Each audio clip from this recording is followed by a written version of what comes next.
Well,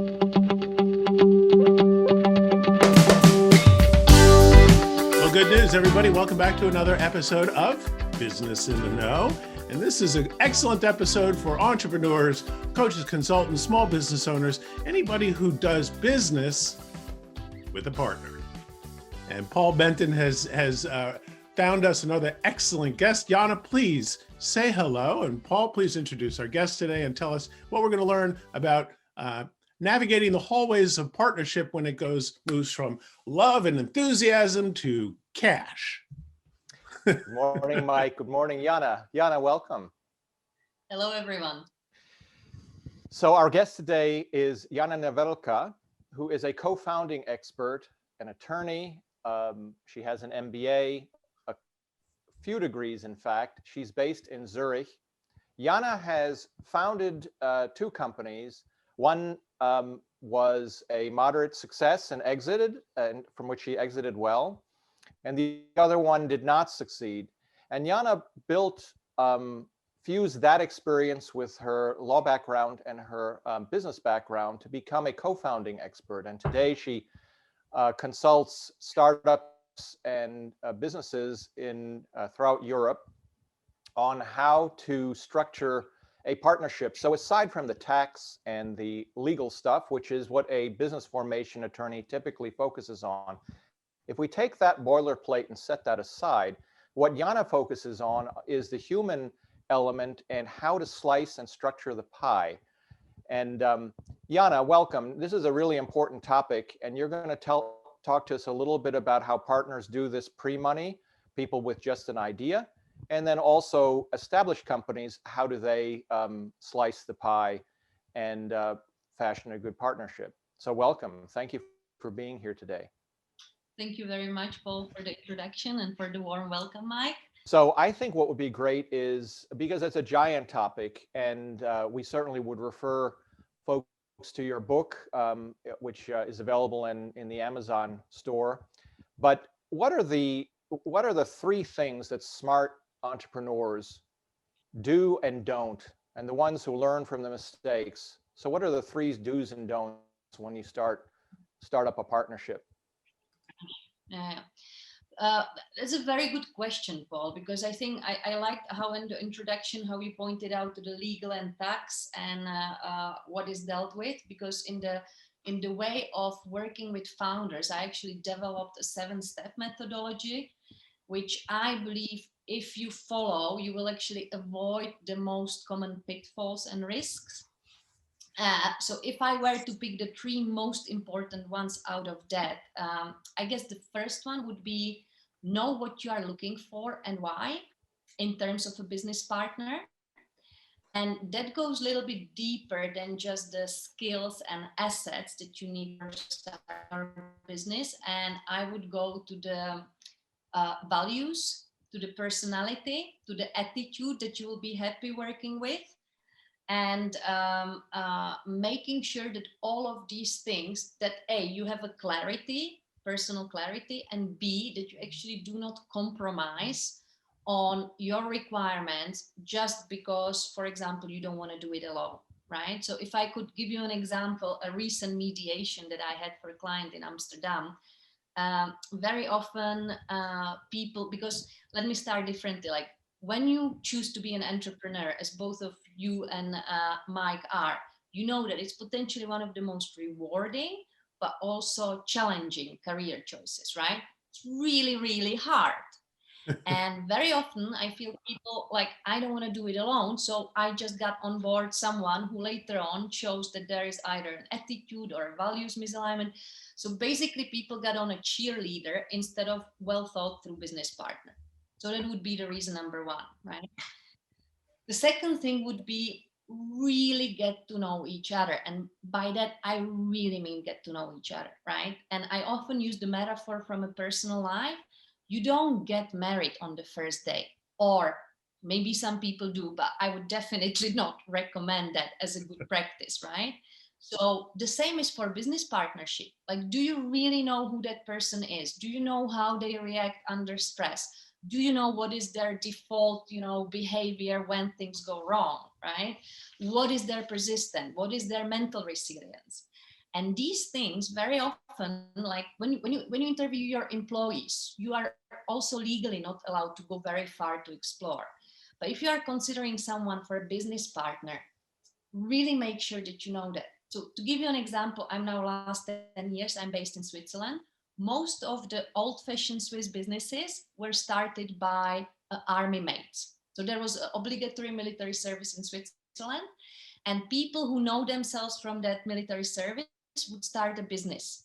And first I was really puzzled by it. And then I thought it's actually logical, because if you are with someone in extreme physical and emotional, psychological stress, you really get to know that person, right? So they had a trust base from which it was very easy to transfer it to business.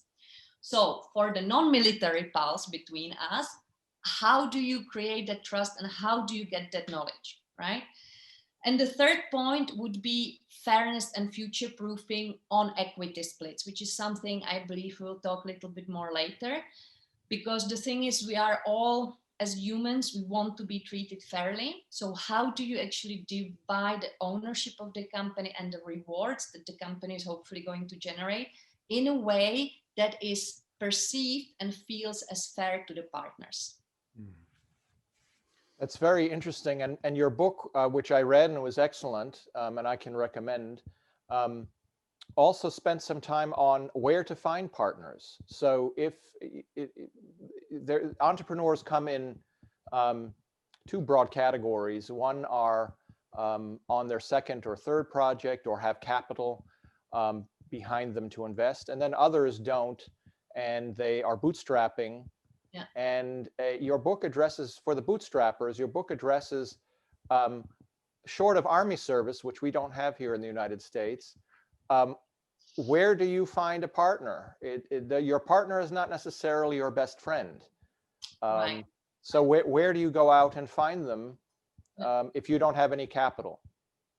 Great question, Paul. And I guess that question has two parts, right? One is where you find them, and the other one is how you get them on board, right? If you are unproven, you have a fantastic idea, but it's your first idea, how do you convince the right talent and people actually join you, right? So the first one, the one thing is like, there are many platforms, but I would always urge entrepreneurs to look beyond their own existing networks. Because if you look in the immediate vicinity, you are in your friends' family circle, which actually, statistics and empirical evidence shows us that it's more risky choice. So look beyond your own circles. And to your second question, the second part of that question, how do you actually get them on? I think for that, you can use, or if there is no capital backing you up yet, you can, and very often entrepreneurs do, use the equity of your business to actually pay or attract that talent. And then that's to the bootstrapping. And that brings us nicely to pie slicing, which tell us about that. This is a very progressive concept designed to allow the contributions of founders to float and be rewarded according to their contribution. Tell us about that. Yes. How does that work, and why is that such a good solution for founders? Right. So it's actually developed in the US, where I still believe, like, when it comes to entrepreneurship and innovative idea, it's probably one of the most inspirational places. So it was developed by an entrepreneurship professor, Mike Moyer, after he had failed businesses as well, because it's, 2/3 of businesses actually failed because of people issues, not because of finance, business model ideas.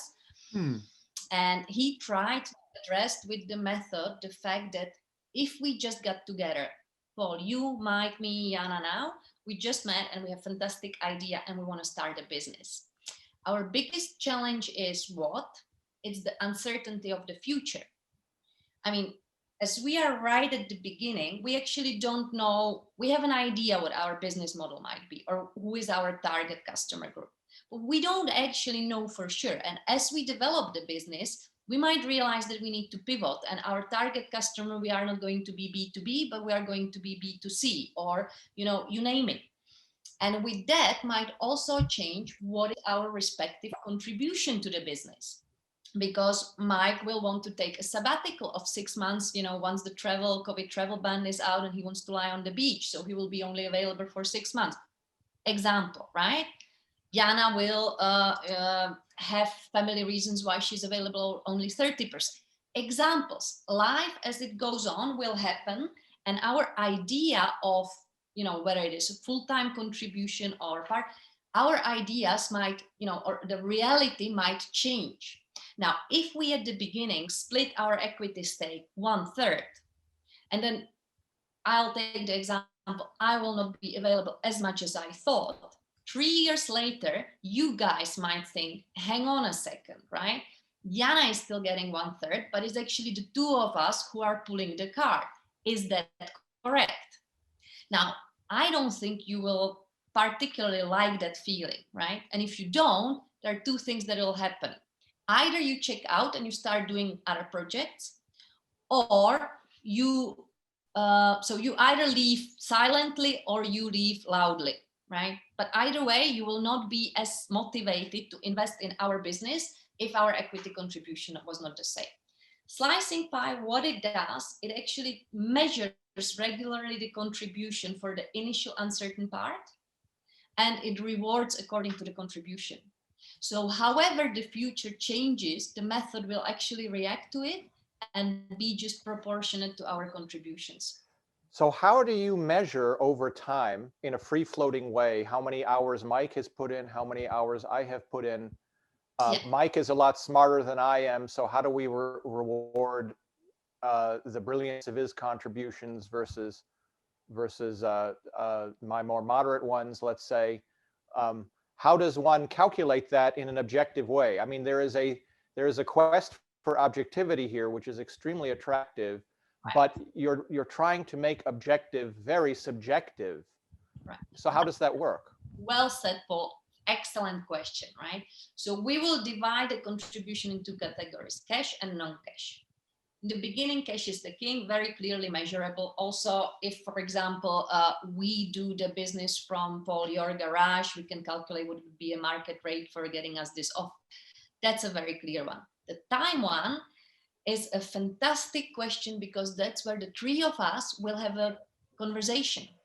And we will put a monetary value on our time. And at the beginning, we actually need to agree, okay, my hour is actually twice as valuable as yours or mine, right?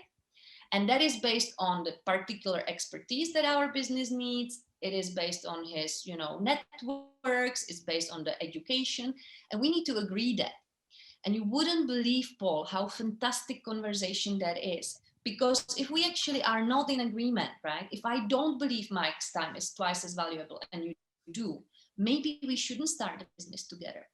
You know what I mean? It actually uncovers the underlying assumptions of the founders. So it's, for me, it's fantastic side effect of this method to actually have this conversation. Once we, I'm sorry. No, please, Mike. Yeah. Well, I'm sorry to jump in, but you're sort of jumping ahead to my a question that's really burning. When we are in that moment of starting a business, there's just no stopping you in that moment, right? Everything's kind of perfect. So perhaps I was going to ask, what are some just huge red flags that we should look for? But if you're looking for red flags, that means you're looking for a problem. What the solution that you're talking about seems to me, everybody brings their stuff to the surface and we have a sensible conversation. During that process of slicing the pie, what are the landmines that we should look for? I mean, it feels like it's a great way to get on the same page, but what are the danger points, I think is what I'm asking. You mean for the method or for setting up the method, Mike? I think for navigating the method, or maybe setting up the method. I think applying it. In other words, it's easy to think theoretically what the ratios should be, but then when push comes to shove, you're in the trenches. How do we know that Mike is keeping his time accurately? How do we know that my idea was, a B plus instead of a C plus idea. How does this method actually handle that, and how granular does it get? Get it. Fantastic. Well, so to the first part, right? For the setting it up, the landmines would be, I would always watch if someone feels uncomfortable with that method, because that goes very back to the free riders. Because for most of the founders, if we understand it and if we say, look, we measure what you contribute and you get rewarded based on that. Whoever doesn't like that principle, the question for you is, do you actually want to get in business with that person, right? Because why don't they like it? Then second thing is, Paul, and for a lot of things, the devil is in the implementation detail, I would say, right? So how do you actually implement it in? And for correct implementation, we have the initial conversation to make sure we are on the same line. Secondly, Mike, to your question, we need to actually regularly monitor it, right? I would say if we don't trust Mike to record his hours correctly, maybe we shouldn't go into business with him in the first place, right? But aside of that, you just have a governance structure around it, which is not too time consuming. It would be about 1 to 2 hours a week for a project manager who is managing the startup to do this. And it has a fantastic side effect that it will help us bring any business issues, right? Because if I say I'm putting 40 hours for this week, Paul, and I was supposed to do a business plan and you guys don't see the business plan, it's a very natural question. What's happening, Jana, right? And there might be few reasons, right? Maybe I'm not qualified or competent, or maybe I'm waiting for something. And in either way, it just helps us flag these things. And the application of the method is then, secondarily helping you to run the team. So this seems to be a pretty extraordinary way of taking the sting out of these kind of conversations. Well, a crucial mistake that I have made and seen made is, listen, let's worry about the money when there's money to worry about. This is a very seemingly good idea, very bad idea, because when there's money to worry about, everybody's really got their mind made up. So how does this pave the way? And I know there's more to your book than just the slicing the pie method, but this is so fascinating to me. How does this pave the way? This seems to be a tentpole in an entire business operation. Like, it gives me the chance to really say, you know what, I'm really into this business, but not as much as you. So you know what? I'd rather you do a little more work, that you get a little more credit. I don't want 1/3. How does that play out over time? And how do you make those adjustments? Just with this continuous transparency? Right. So the adjustments are through the transparency, Mike. The other part, which is the motivation, in a way, it enables you to adjust the team what the business needs, right? Because if we find out that Paul is actually more needed because of his customer experience and relationship than myself, we automatically adjust the contributions, right? If I check out for whatever reason, also automatically. So we don't need to have the renegotiation every time that the reality changes. Now, there is, yeah, Paul, I see your question. So it sounds, I think Mike mentioned it, it sounds almost like a prenuptial agreement, or maybe you mentioned that in a marriage, where you are putting down the decision rules and then applying them. Correct. Now, with slicing the pie, if disputes arise, is there kind of because you don't want to get into a fight, is there a way to bring an outsider informally in to kind of call the plays, and how does that work? You know what, Paul? When I discovered the method, I got immediately in touch with Mike, who is author of the method. And I had an idea as an attorney with a European-wide contract that I want to coordinate the development of the templates, because this is just fantastic and it's solving so many pain points of the early stage business owners. And my question to him was the same, like, in the US, you are running it 10 years. What about the court cases? Do you have any jurisdiction? Do you have case law developed? he told me that over the 10,000 cases that they had one that considered going to court, but then the method was so clear cut that they actually found out solution. So we don't know much about the disputes actually, right? Which speaks for itself, because that method, one of the things it has as well, it has a specially adapted good bad leaver clause.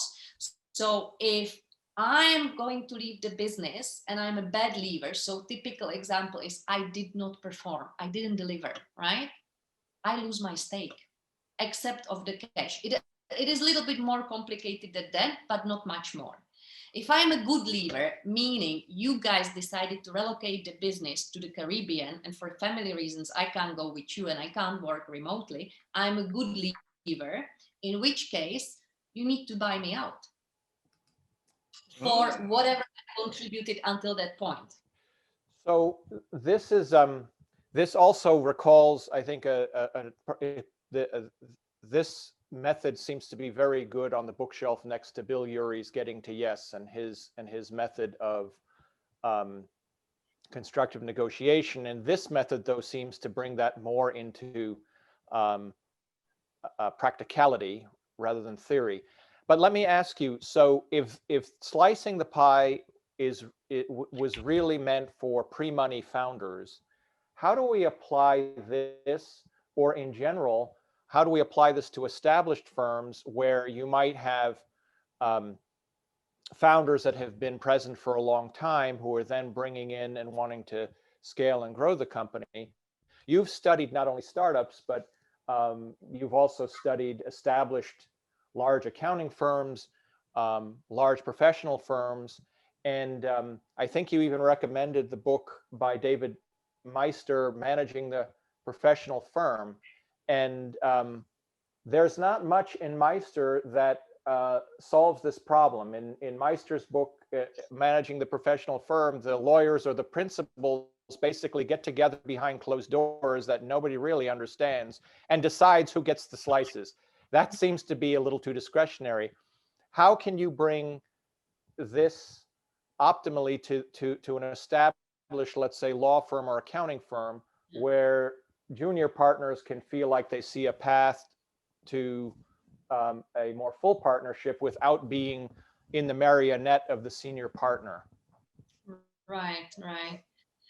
Well, I just want to be honest. I don't think we have the answer.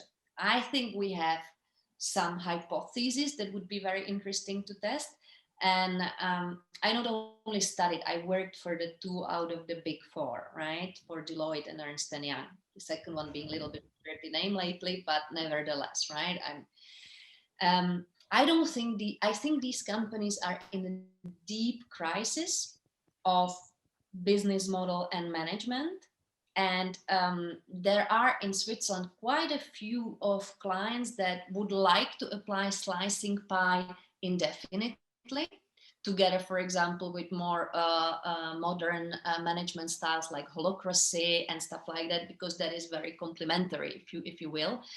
But we don't have that tested. So I can't tell you it actually works, right? Because it would address certainly the problem of transparency. And that's also why the startups love it. There is a method, right? We very clearly say Mike contributed X, so he's getting X, right? So it takes a little bit of that, as you said yourself, subjectivity away, but we don't know.